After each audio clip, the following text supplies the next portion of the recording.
Welcome to All This With Athis, where today we are going over Guild Wars 2's newest expansion titled Secrets of the Obscure, which will be releasing on August 22nd later this year. ArenaNet announced earlier this year that they were changing the frequency of content updates and how much is introduced with each release, with smaller and more frequent expansions. Secrets of the Obscure is our first example of this new system, and a lot of people had low expectations for the amount of stuff that would be introduced in this expansion, but a lot of people are surprised by how much is being introduced in the upcoming expansion. So let's go over it all.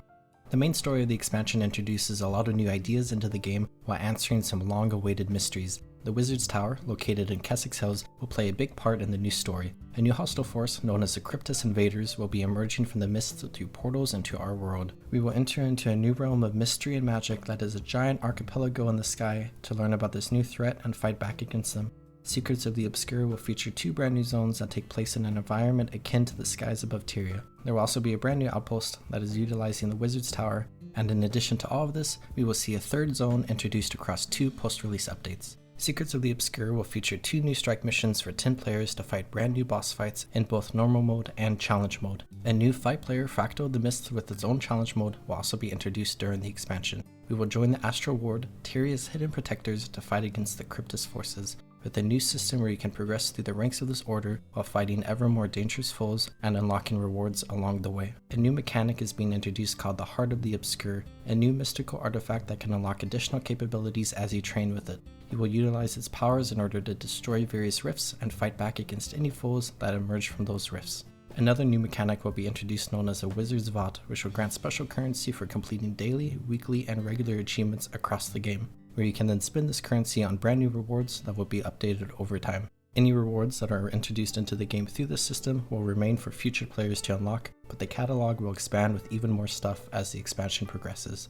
One of the largest parts of the new expansion is a focus on buildcraft and battle. All the different elite specialization weapons will become available for the core profession of each respective specialization, allowing players to use that weapon even if they are not using the specialization that it was previously connected to.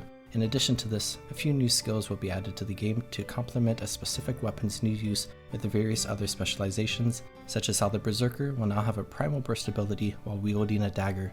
Players will be able to unlock these new weapons through Weapon Master training, a new system being introduced in the expansion. In addition to all of this, each profession is being granted brand new weapons in the 2nd release of the expansion, featuring brand new skills and playstyles. The following professions will receive the following weapons. Guardians will get a pistol in the main hand and offhand. Revenants will get a scepter in the main hand.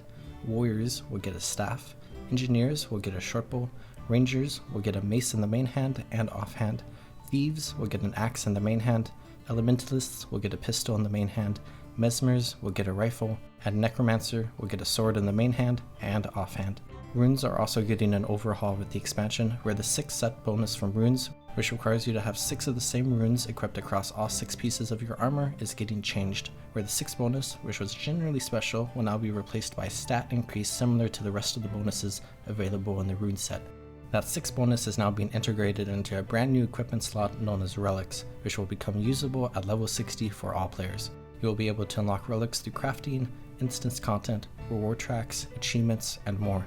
ArenaNet will be gifting a relic selection box to all existing players at launch, which will allow you to pick your first relic. Expansion exclusive relics will also be available in Secrets of the Obscure. Brand new Masteries are being introduced into the game, and some pre-existing Masteries will see an overhaul. Secrets of the Obscure will release a brand new way to unlock the Skyscale mount and its Masteries. There will also be a special demonic Skyscale mount skin that you can unlock after unlocking the Masteries.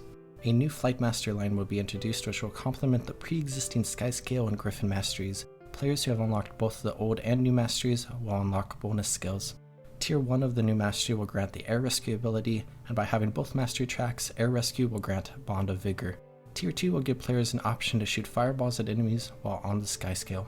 Tier 3 will grant players Wall Launch, and by having both Mastery tracks, players will be able to charge Wall Launch faster and launch further. Tier 4 will allow updraft use for both Skyscales and Griffins. Tier 5 will grant the ability to mount your Skyscale while in combat. Tier 6 will grant Acclamation, and by having both Mastery tracks, players will unlock Leyline use for both Skyscales and Griffins. And Tier 7 will make updrafts or generate the Skyscale's flight meter.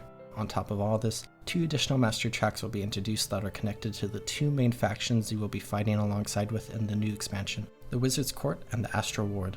There will also be a 4th Mastery line introduced later on in the expansion. New rewards will be introduced. These include 3 new armor sets, the Rift Hunter and the Astral Ward armor sets, which will be available at release, as well as a demonic set available later on. Various weapon sets, unique weapons, back items, combat tonics, infusions, skill decorations, miniatures, emotes, and more will be introduced as various rewards for all the various things you can do across the expansion. And finally, a brand new set of legendary armor will be introduced with the expansion, allowing PvE players to unlock legendary armor without having to do raids, PvP, or WVW. The legendary armor will be introduced later in the expansion, but you can start working on it as soon as the expansion releases. So to recap everything new in the expansion, Secrets of the Obscure will be releasing on August 22nd, later this year. The story involves a brand new force known as the Cryptus, who are invading Tyria through the mists. We will fight alongside 2 new factions, the Astral Ward and the Wizard's Court of the Wizard's Tower. 2 brand new zones that will be taking place on a floating archipelago will be introduced alongside the Wizard's Tower as an outpost. A 3rd zone will be introduced throughout the expansion. 2 new strike missions and a new fractal, all with challenge modes, will be introduced. A new upgradable artifact called the Heart of the Obscure will be introduced. A new Wizard's Bot system featuring unique rewards will be introduced. Players will be able to unlock specialization weapons for use with any specialization of the associated profession. Each profession will be getting new weapons later on in the expansion. Runes are getting a mild overhaul with a brand new Relic equipment slot being added. Players who have not unlocked the Skyscale will be able to unlock it in a new, streamlined way. There will be new flying mastery tracks, as well as 2 additional mastery tracks connected to the 2 new factions we will fight alongside, and a 4th mastery line will be introduced later in the expansion. New armor sets and many other rewards will be introduced in the expansion, and new legendary armor will be available for players to unlock. In addition to all of this, a few smaller details that I have not mentioned in this video include Zoja, who we have not seen since 2015, is likely to be returning. Seers are likely to play a bigger role in this expansion. Keswick Cells will see yet another update, and even more information will likely be revealed as we inch closer towards release. I for one am incredibly excited for the new expansion, and I'm surprised by how much has been announced. I hope this video was helpful for you in compiling and condensing everything that is releasing in the 4th expansion for Guild Wars 2, Secrets of the Obscured, releasing August 22nd. Have a good one, everyone.